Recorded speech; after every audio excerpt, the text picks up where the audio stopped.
What's up, y'all? Welcome back to Clapback Thursday or Clapback Culture. It's Thursday. Hey, Mike, how are you? I'm good. How are you? And listen, today has been overwhelming. It's been busy. This week has just been long, but I'm so happy to be here and be back with with our crew, with our Clapback crew. Yeah. What about Let's hop you? in it. You good? You straight, Mike?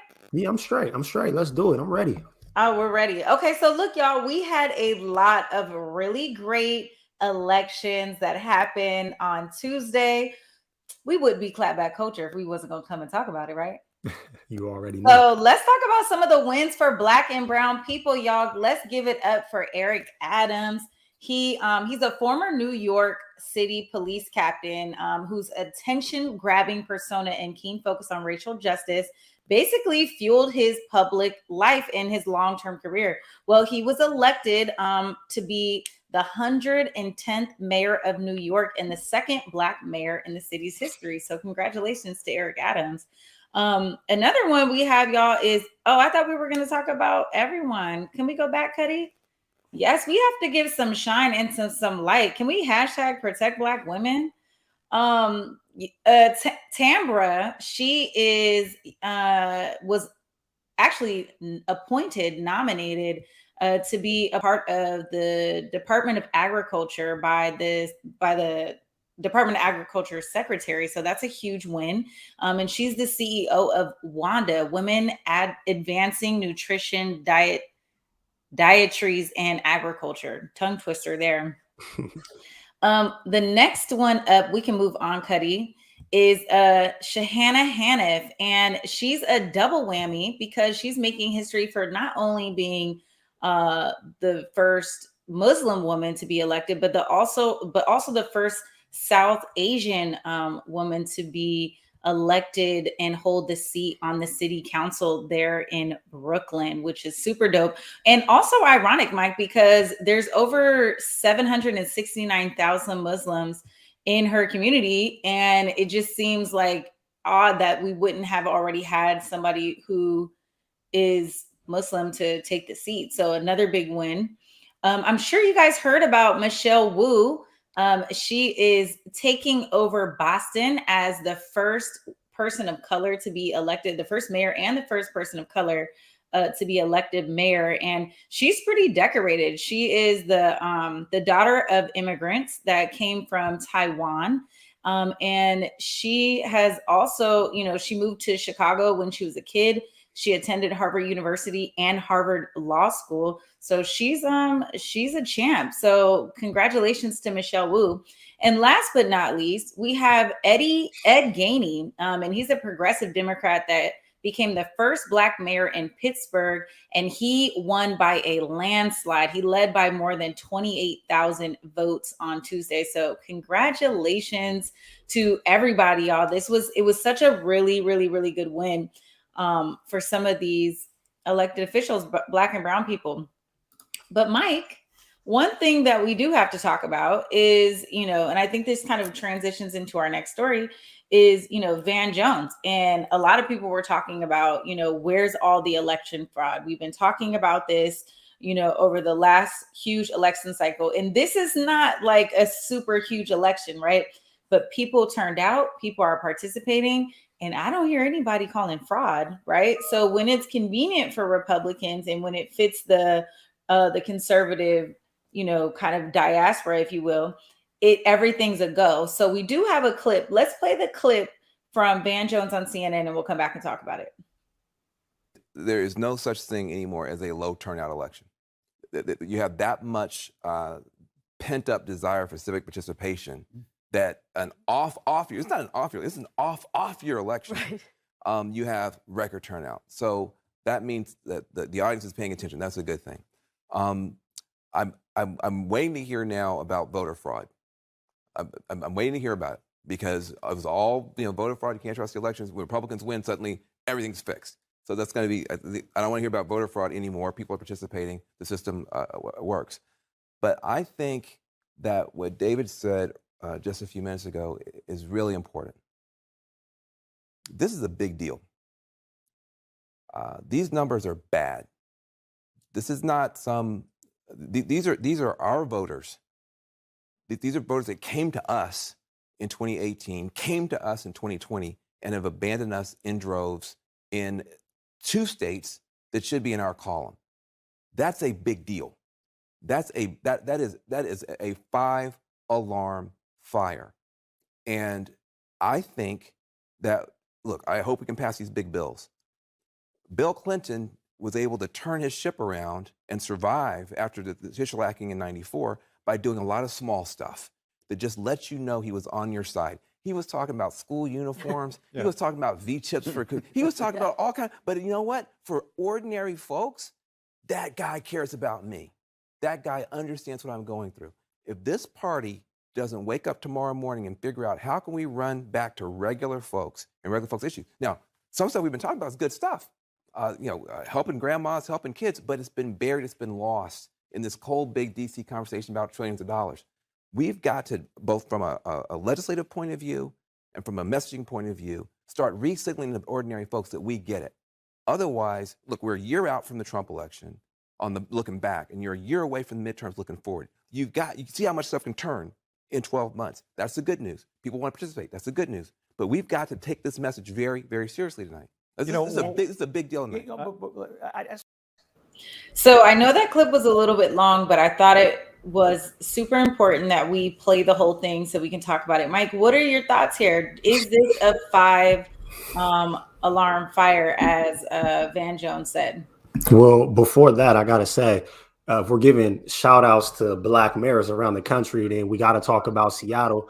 We just elected Bruce Harrell, half Black, half Asian, from the CD to be the mayor of Seattle. So congratulations to Bruce. But coming back to what Van Jones said, yes, absolutely. I do think that it's a 5-alarm fire for the Democrats. Democrats are in trouble right now. And I think that what's really leading to it is something else that Van Jones spoke on, which is when he talked about Bill Clinton and, all of the things that Bill Clinton did that connected to everyday people and how that kind of fueled him. I think Joe Biden did the same thing when he campaigned. He presented all of these things that kind of played directly to his constituency. The problem is he's been in office and he hasn't been able to deliver on those things.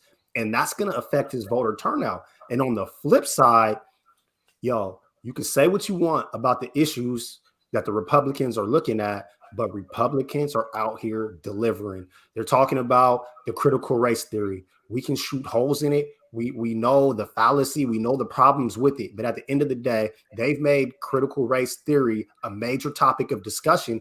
And all the states that flip to red, they attack critical race theory. All the states that are red, they're attacking mask mandates. They're attacking vaccine mandates. We get on our show all the time and laugh at the crazy stuff that Ron DeSantis does down in Florida, but he's playing to his constituency. So all of these things that Republicans are standing firm on, when they get put in power, they're delivering on all of these things, whether they're good or bad. And then when you look on the other side, it's like the Democrats just can't seem to really deliver on any of the platforms that they're trying to stand on. And when you look around the landscape right now, you got these progressives that are super far to the left, and then you got your moderate Dems, and then you got Democrats who don't even seem like Democrats, like your boy Joe Manchin. So all of these factions and all of these divides exist within the Democratic Party that make it really hard for them to deliver on any of their promises. While on the other side, anytime anything flips red, those Republicans are delivering on every single promise that they make. Yeah, thanks, Mike. I think you did a really good job breaking that down. And to your point, I think Van Jones also, he says that he's saying the same thing without letting you know that, when we get into this next cycle, this next political cycle, it's imperative that people are targeting their base and coming forward with those promises. And Democrats do have a lot to be worried about, right?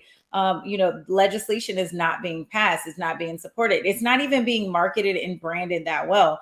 And I think Mike mentioned this, and I agree with this point, that conservatives are really, really pandering their base, and they're doing a great job, whether we like it or not. And so I think whatever side of the aisle you stand on, whomever, whatever group you represent, you better come with guns loaded and your guns blazing. Because it is, it's not a matter of people aren't going out and making it happen. It's a matter of, things just not working out. And so what are we going to do when we get to 2024? Are we still going to be stuck kind of with these excuses? I think not. So this was an important election. We did have a lot of wins for Black and brown people, but we had some, major losses. And I think some things to really consider. And I think we got to go back to the table and think about how we're going to fix that. I think it's unfortunate, to be honest. I mean, y'all, anybody watching this, you already know I'm not really on either side, but I think the Democrats are at a really, really big disadvantage at this point in history, because the things that the people on the other side, like these Republican voters, the things that they want are not really hard to deliver. Like, a governor can do an executive order and make mask mandates go away. DeSantis could come out and say that he'll take cops that were fired for not vaccinating. Like, that's not really hard to do. It's like they're fighting against science and they're doing all of these things. Republican voters are not making their politicians stand up for human rights. They're not asking them to pass major legislation. They're not asking for money in infrastructure bills.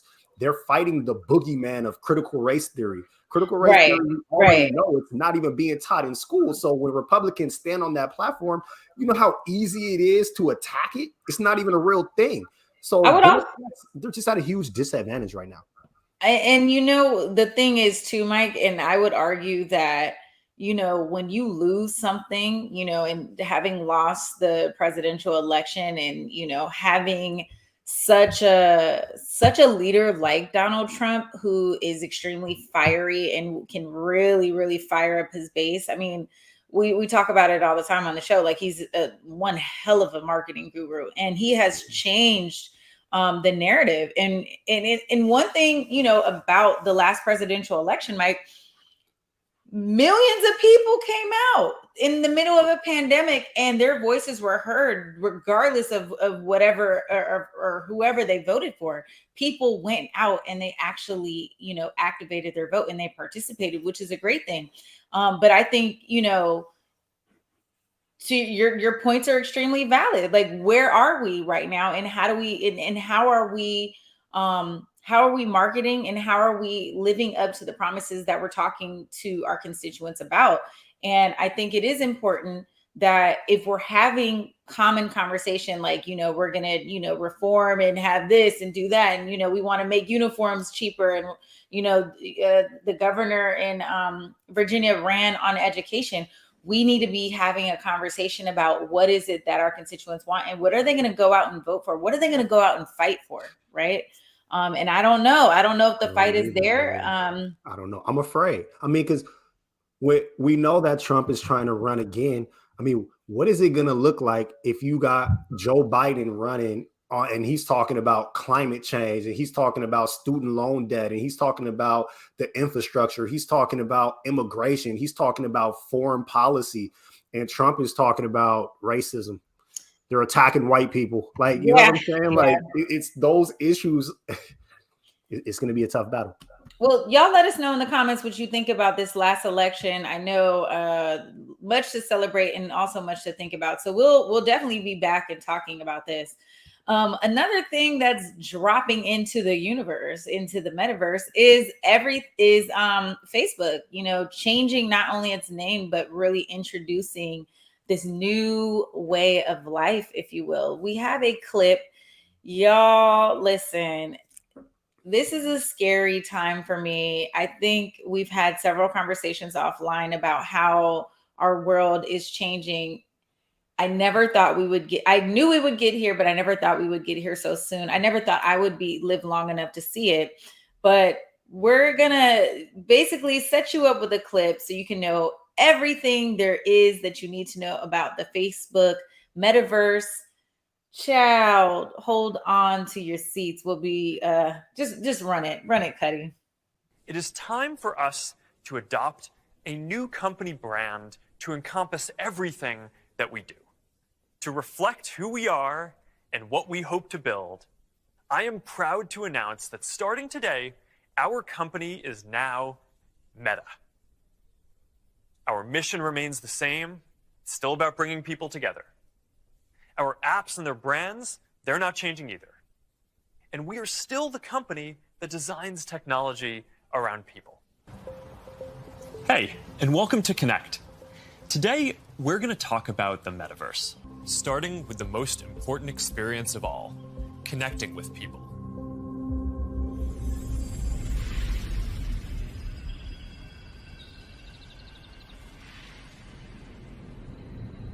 Imagine you put on your glasses or headset and you're instantly in your home space. It has parts of your physical home recreated virtually. It has things that are only possible virtually. And it has an incredibly inspiring view of whatever you find most beautiful. Hey, are you coming? Yeah, just gotta find something to wear.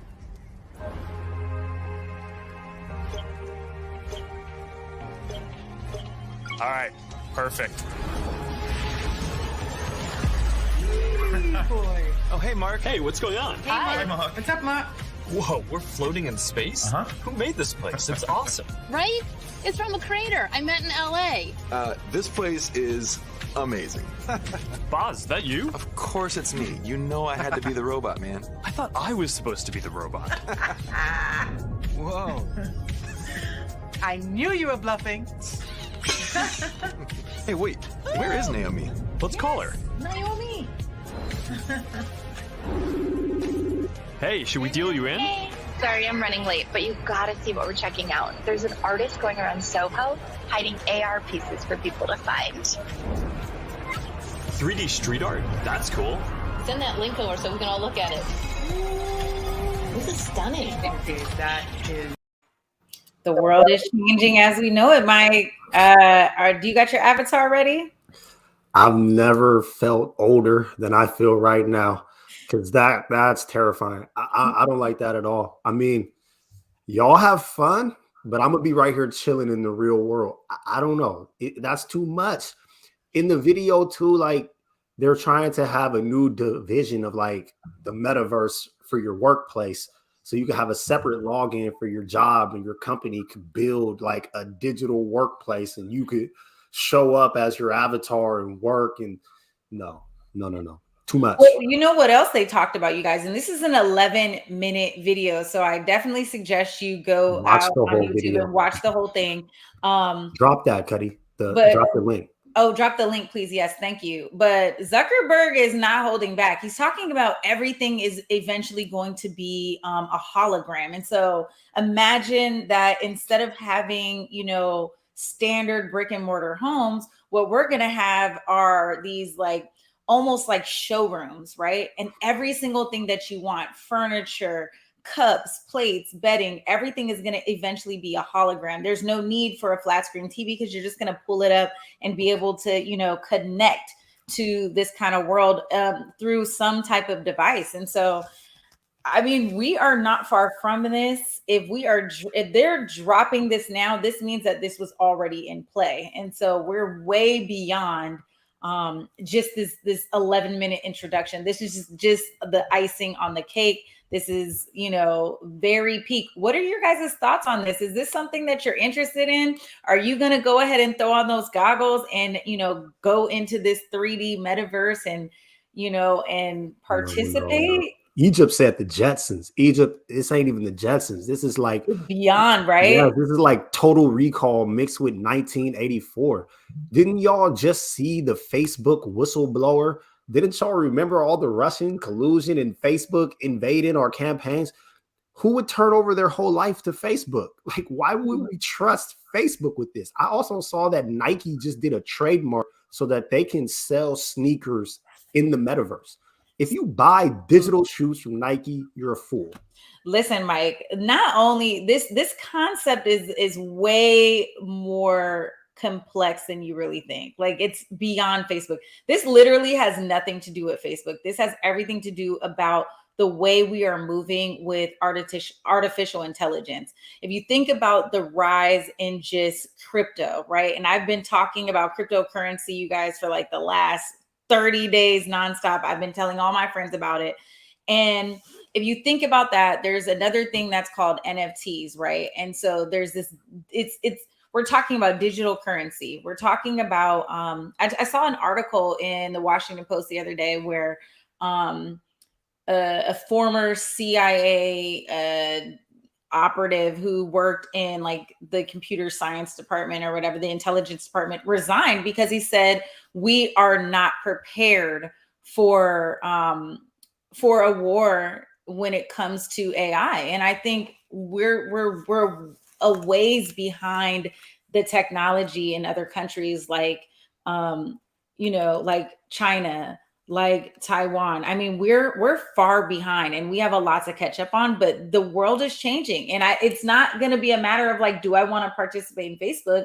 But it's like a matter of how am I going to pay for my groceries? Because there's going to be, something on your watch and, it's already like, boop, you're in and out. Right. And so we're already seeing it. And if you think about it, and not to be a conspiracy theorist, you guys, but how convenient was COVID that we have now, that we've changed from this traditional norm of like our home and work, like the traditional way of life. It's totally changed. It's like the perfect catalyst to introduce something new because we've already taken on such a massive shift. Well, that's how he's going to sell a lot of the older folks. The kids is already doing this. Like Seattle Public Schools has someone that's working in VR, introducing it to students as we speak. The older folks, he's going to get you because going to work might really end up being something that you do in the metaverse. I think what really bothers me is when I think about poor folks and how their existence is going to be affected by the metaverse when they're trying to sell you on this idea. Like, you don't need a big house. You just need a little box. You can live in this little box apartment and just have a box couch and a box over here. When you put on your goggles, this box is going to become something else. But nah, man, this is still reality that we live in. Like, there's still tangible things that we need to have. I'm good. I don't want anyone else having that much control over my life, man. They could flip that switch and put you in the darkness. And then what do you have? Like, you need the ability to be able to disconnect. I don't like this. I'm not looking forward to this totally, but I am interested. I'm going to be honest with you. I heard somebody use the term IRL and I was like, what?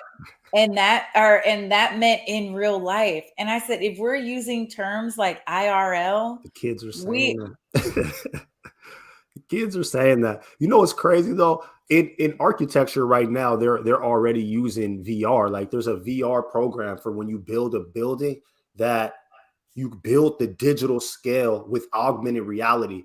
So like all the different people that work on the house, like the plumber can come in and do the digital plumbing in augmented reality. The carpenter will come in and like they literally map out how to build the whole structure before they go build. This is a very, very common practice. Look, I know we got to go on this topic, but last thing. So you know some of the bigger brands, like the luxury brands, are coming up with an electronic process where you can actually try on in 3D, like that sweater, that cardigan, that jacket that you want, and you'll be able to try it on and see like what it's going to look like on your person for a small cost. And crypto at that. IKEA will let you see what that furniture look like in your house before you buy it with your phone. Hey, we're on the way. We are on the way. I mean, listen, you guys, these are concepts that are on the way. There's no way around it. Let's just learn a little bit more about it so we don't feel so far behind. And we'll bring you more on that story. Real fast. Put that comment up from Love to Hoop real fast, Cuddy, because I heard that too. And I thought that was crazy. But when we bought our house, yo, those virtual walkthroughs were everything, man. Because you didn't really have to go to open houses because of COVID. You could just literally 3D walk through the whole house, man. We bought our house like that. Oh my God. I love, honestly, that I love that. When I was shopping for my house, that was like the ultimate way to do it. This house, I was glad it didn't have the 3D walkthrough tour because I got a steal, but they probably didn't do it because it was ugly. I bought an ugly house and made it pretty, but yeah, those 3D walkthroughs are dope. Thank you. So look, I'm like, we're already at 10:30, Mike, or 7:30. We gotta go to this break. Okay, let's take a quick break. And when we come back, we got a couple stories on the lineup. Stay tuned.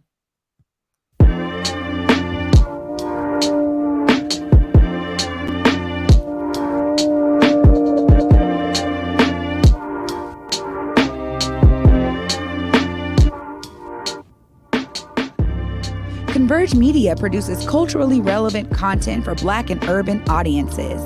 Our coverage is raw, transparent, and objective, praised by community leaders, government officials, and residents.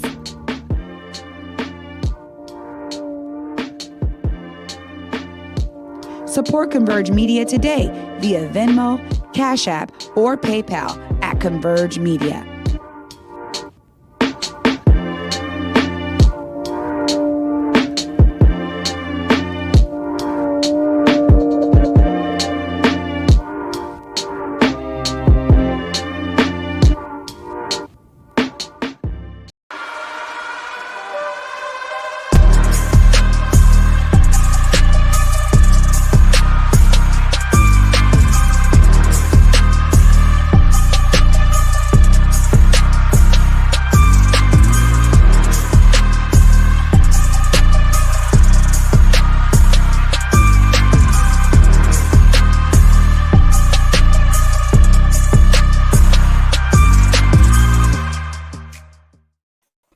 All right, y'all. Welcome back to Clapback Culture.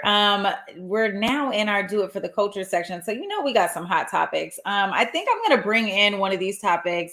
Henry Ruggs. He was reportedly traveling 156 miles an hour, leading to a crash that killed a 23-year-old woman. Such a sad story.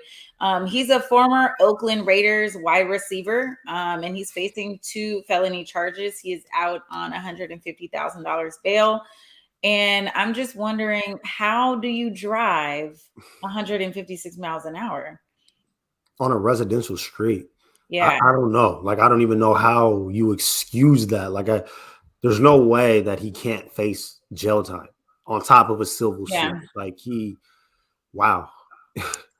Yeah. Not only was it like a fatal accident, both cars caught on fire. I believe he also was in the car with his girlfriend at the time. And it's such a sad story. He was over the influence, twice the legal limit. And and it's reported that he was unable to slow his car down much. He only got down to like 120 miles an hour, but I'm sure he was probably just drifting or trying to faded, man. It was faded. He probably hit the brakes late, and when the car caught on fire, they said the woman was trapped and couldn't get out. Like that's a terrible way to die. It's a terrible way to die. It is. So one thing that it made me think of though is, just a little bit more support when we talk about our athletes. And we're going to talk a little bit more about it when we get into the Netflix special about Colin Kaepernick. But I do think that when we talk about our athletes, especially our Black male athletes, when they come from, just a regular standard home, or they come from the hood, I think there needs to be a lot more responsibility and care that needs to be taken in mentoring them and in helping them be a little bit more responsible, because this is, a split-second decision that, something that is going to affect the family, of the lost one, but also the person, right? And so we can look at this situation and think about Henry Ruggs is messed up, but he ultimately has to deal with this as well. And obviously this was not his intention, right? It is a mistake no matter how we look at it. And so I thought it was important that we think about what is the planning around a player like that, and how do we wrap our arms around that so we don't have, someone being so irresponsible. Yeah, man, we need more LeVar Balls. And we need for y'all to stop going crazy when we got Black dads that's extra involved with their kids, because these sport machines is treating our kids like meat. They're just churning them out. He's another body, man. As soon as this happened, team cut him, wipe their hands clean, and they're gone. Like, ain't nobody going to care about our youth the way that we do. So we got to stop turning our kids over to the system and letting these white guys use them and abuse them. When, you know what I'm saying, when it's us as a community that got to care about our kids. He needed some guidance. And to all y'all out here, man, still drinking and kicking it, Uber, man, it's so easy. It's so easy to get from point A to point B. You don't even got to drive. Uber. Yep. All right. Well, and so this brings us to our next topic, which is the Colin Kaepernick Netflix special. Y'all, it is so good. It is a 6-episode series. We have the trailer. Let's drop the trailer. We'll come back and talk about it.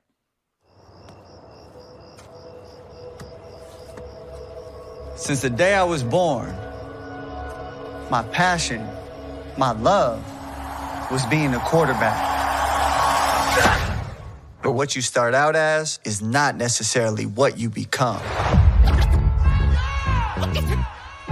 While I was in high school, I felt a lot of different emotions, sometimes scary. Smooth. Sometimes fun. Oh, shit. Oh, shit. Colin already got his game face on. This is celebration. Black is beautiful. We don't fold the crack. It turned out my competition wasn't only on the field. Look, you got a ton of natural talent, okay? Go! Johnson, he's the prototype I'm looking for. Growing up with white parents, I assumed their privilege was mine. You too good? Okay. Fine, thanks. Yeah, I'm good too. Thanks. I was in for a rude awakening. We going ultra black. What's up with Kaepernick? The hair. Something climbing out the back of his head. Not acceptable. Pitch black like the night. We going ultra black. It's November, and you have no offers for football. You want to be somebody's second choice? I'm ultra black. You're just going to have to prove him wrong. Why am I always the one that has to prove them wrong? Nobody thought I tell the truth. I know what's facts. Sometimes I just feel uncomfortable. Chin up, Colin. I couldn't rebel because I didn't know how. But now... We going ultra black. I got a toast to that. We don't fold the crack. Like the fountain of youth. The coach is black. We ultra black. Black like cornrows, afros. Black like cat, black ball from the Super Bowl. Oh yes, God bless success. Trust your power. Black is beautiful. Love your blackness. You will know who you are. We going ultra black. I got a toast to that. We don't fold the crack. Black is beautiful. We going ultra black. Black is beautiful.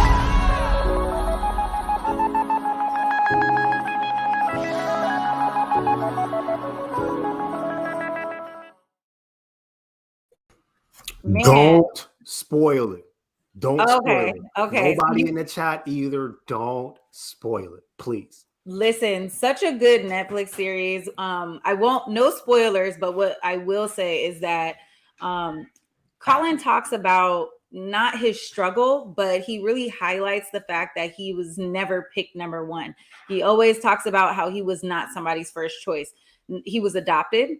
So he brings that parallel saying that, you know, my birth mother didn't want me, but not only that, he was not the first choice for his adopted parents. Like his adopted parents were already in line to adopt another child. And the mom just said they wanted to keep said child. And they settled in a sense for Colin Kaepernick. He was a star athlete. Man, it is so good. I think a lot of it speaks to growing up Black in Seattle and kind of the difference in embracing your Blackness around whiteness. I really loved it. Some of the things that he went through, I felt the same about. He talks about how, you know, getting his hair braided, he got the Aniche on, he got the FUBU on, and he's our age. So I think I know you'll love it, Mike. You seen the whole thing already? Oh yeah, you already know. Oh, I can't wait. I'm gonna watch it. And Ava DuVernay, like it's a must see. I just haven't seen it yet, so I don't want y'all to ruin it. I am super excited to see it. I was so curious too, like about the dynamic with him having the white parents and kind of, you know, his journey of really coming into his Blackness. I mean, I don't know anybody that was adopted by white parents, but I knew that was his story. So I'm very interested to see it myself. So I'm definitely going to watch it. So we might be able to talk about it next week. I think we should. And you know what? I think you will gain a better understanding of why he was not passive in taking a knee. Like that's not new for Colin Kaepernick. Colin Kaepernick that's him all the way through and through, unapologetically, like pushing the envelope.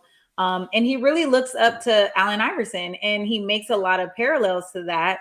In that Allen Iverson was a rebel when he first came into the league, and he really changed the conversation. And so, loved it, honestly. Hey, where did he grow up? What city is he from? He's from Turlock, California.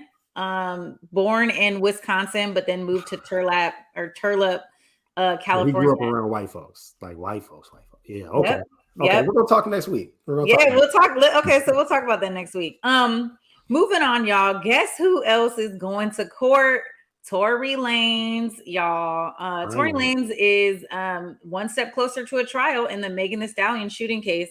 Y'all know he did not take a deal, but the Shade Room, hello Shade Room, they had an exclusive, and they were in the courtroom during the legal proceedings. And basically, they said that the legal team and the prosecutors agreed to set a preliminary hearing in the case for mid-December. So we should see something there rolling into July or rolling into 2022. I don't know. This is messy. So just to give y'all some context, Tory Lanez, Megan Thee Stallion had a situationship allegedly, and Tory Lanez allegedly shot Megan Thee Stallion in each one of her feet. Me and my cousin were talking about this before the show aired, and she basically was like, it's giving very much Chris Brown and Rihanna in the car accident. I couldn't agree more. I don't know what's going on with this, but I am here for the tea. I am here for the drama, and I really want to get down to the bottom of what happened. So do I, because he's really out here kicking it like he didn't do it. And I don't know if he didn't do it, because it really seems like he did. I mean, she got shot. So, like, what are we supposed to believe, man? I'm not guessing that she shot herself. He never said that she shot herself. So if he didn't shoot her, how does he end up shot in both feet? She went to the hospital. You know what's crazy, too, is that she's no longer friends with the girl who was in the car during the shooting. That's also interesting. It's interesting. We need this to go to trial, because we finally need some answers, because if he's guilty, my God, he's been out here lying to us all. That's why he said he did not plead guilty, because he wants to have the chance to say, his side of the story. So I don't know, Megan girl. It's getting messy, honey. And guess what? We will be here to talk about all the tea and truth. Every step of the way. Every step of the way. Got to. Harry Jefferson says, they still talking about Tory shooting Megan in the foot? They're not, honestly. I feel like people moved on and stopped talking really about did it. Move on, but it's about to go to trial, so it's about to come back. Yes, so we'll be back in December talking about that. Listen, Jay-Z, y'all, he went to Instagram, and just as fast as he joined Instagram, it appears he deleted the Instagram. Y'all, I'm so disappointed. Jay-Z, he's 51 years old. Apparently, he deleted his own self from the gram in a surprise showcase on Instagram on Tuesday. And I went to Beyonce's page to see, okay, obviously she's going to follow her man. So I was like, okay, cool. And I was like, dang, Beyonce's not following Jay-Z. I never got to see the post. I feel off, but it looks like he just jumped on there briefly to promote his new film, the new movie. I forgot what it's called. Let me see. Let me check. The Harder They Fall. Yes, that's exactly what have you watched that? Oh, I've been so busy. I haven't watched that either. Both of those are in my queue for this weekend though. Okay, good. Anybody in the comments watch The Harder They Fall? Don't spoil it, but let us know if you watched it. But yeah, you're good. Yeah, man. I think Beyonce did follow him though before he deleted it. I seen something that he was like her only follow, and then he deleted his. I was hella surprised though, man. I didn't think that Jay-Z would make it to Instagram before me, but that's cool. He slid in, slid out. I feel like he does that on Twitter too. I know. Okay, Renee says Jay-Z was smart. Catherine Keller, people do not owe us a social media, blah, blah. Listen, Catherine Keller's comment earlier is something that, and I'm going to scroll Catherine always comes with the heat. Catherine, you do be coming with the heat. I do not walk around with that shit. I do not walk around with shit that can locate me tied to all my financial records on a device. It's not. We all got bought and we paid for the privilege. Catherine. Yeah. And social media is a locator too. So we know you ain't walking around with that. All right. Well, hey, but nah, Jay-Z was not in the movie. Jay-Z produced the movie. Right. So he created an Instagram, put up the movie poster to promote it. Let a few million people see it, and then deleted his whole Instagram. Exactly. So good PR. I think we're all like scrambling to see what's going on. I mean, Beyonce and Jay-Z can do anything. They're so powerful. They're so trendy. People like me just, ooze at anything they do. So I'll be around if he joins social media again. I have to be honest. I hope you join social media soon, Mike. We need you on the gram. I'm working on it. Yeah. All right. Well, let's take a quick break. When we come back, we need to clap back at none other than Kyle Rittenhouse. I know we brought it up last week, but we really didn't get a chance to dive deep. This week, he went to he was the first week of trial. So let's talk about what happened. We'll be right back.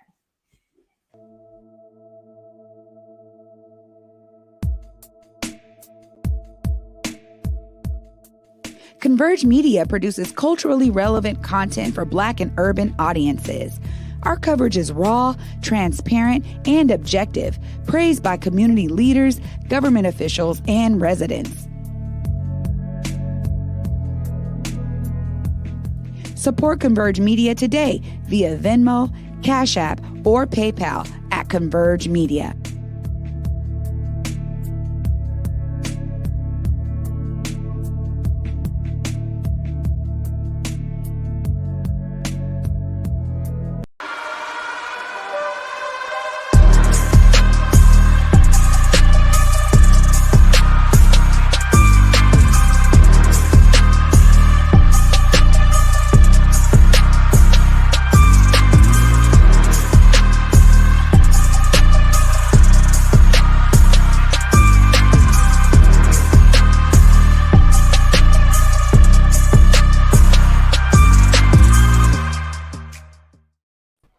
All right, y'all. Welcome back. Excuse the noise in my house. My mom is here.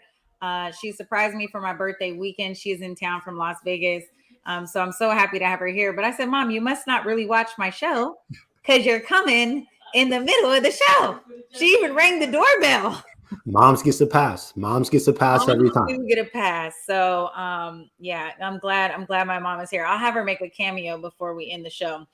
But look, y'all, Kyle Rittenhouse is in court, first week in trial. And really, the defense is just talking about whether or not he came out ready to kill or did he shoot in defense. We have a clip. Let's run it and we'll talk about it. To the trial of Kyle Rittenhouse, the case of the teenager who killed 2 people and injured a third during protests after the police shooting of a black man last summer. Alex Perez has the latest. 18-year-old Kyle Rittenhouse is standing trial for murder, at times yawning in court. The defense playing videos of the night of the shooting, telling jurors that Rittenhouse was the one threatened by protesters, leading him to open fire. They shooting. What this case will come down to, it isn't a whodunit. It was Kyle Rittenhouse's actions privileged under the law of self-defense. But prosecutors arguing the teenager intended to kill. Hundreds of people were out on the street, and the only person who killed anyone was the defendant. August 2020, Rittenhouse, 17 then, armed with a semi-automatic rifle, traveled from nearby Illinois, he says, to help protect businesses in Kenosha, the city clouded in protest at the time after a white police officer shot Jacob Blake. Rittenhouse talked before the shooting. We don't have non-lethal. He's accused of shooting and killing demonstrators Joseph Rosenbaum and Anthony Huber and injuring Gage Grosskreutz. Friend Dominic Black, who bought Rittenhouse the rifle, testifying Monday. You could tell he was just scared. He wasn't really talking. He just said he had to do it. And testimony resumes later this morning. If convicted, Rittenhouse could face life in prison. Interesting. I guess the question still stands on whether or not, he went out there to in self-defense, in pursuit of defending the property of whatever he was doing, or if he went out there with the intention to kill. And so it's up to a jury there. Mike, what are your thoughts here on this? That he's probably gonna get off on the murder charges. I mean, he took the gun across state lines. That's a crime. He's not old enough to have a gun. That's a crime. So I'm pretty sure that he'll get those. But I mean, I just feel like the whole trial is set up for him to get off from the fact that we can't call the people who were murdered or shot victims, yet they can be called rioters and looters. The fact that, he was dapping up the police when he first got there. So like he was already on the side of law enforcement. And really the fact that when people protest for Black lives, they're viewed in a negative light, period, by the establishment. I mean, there's articles out right now that I was just reading today, comparing the amount of time that people got who were arrested during protests versus the January 6th riots. There was one person in particular that stole some, I think it was either soap or hand sanitizer during a riot, and got 7 years in prison because they called it looting. You know what I'm saying? So if that's how our judicial system is looking at folks who are protesting, then I just don't think that they're going to humanize the folks that he shot. And I'm not even going to lie, this blows my mind because we're talking about white people. He didn't shoot Black people. Right. The whole 3 people that he shot was white folks. But because they were protesting and marching for Black lives, for Mr. Blake, who had got shot in Kenosha, they're dehumanized. Yeah, and I think it's important that we do highlight the fact that they weren't Black, they are white. And it's still one of those situations where, the same narrative is being said. It's the dehumanization of it all, right? And I think that's all we're really asking for, is saying, if you go out and you intentionally take a life, right? all of the context should be admitted into the situation so that we can have a full idea of what really happened. I honestly do not think it's fair that we don't incorporate his ideology, the things that he posted on social media, the conversations that he had with his friends, because all of that should be brought into context when we think about what was in his mind before he shot 3 people and killed one of them. And so he definitely went out there with the intent, in my opinion, right? He went out there to hurt somebody. And this is a kid who had an illegal firearm, who was underage to operate such a weapon, and is literally just sitting around. He's yawning in the courtroom. And a few of you guys even put it in the comments. I think Leon said that one of the jurors got put off, or there was a juror making jokes about Jacob Blake.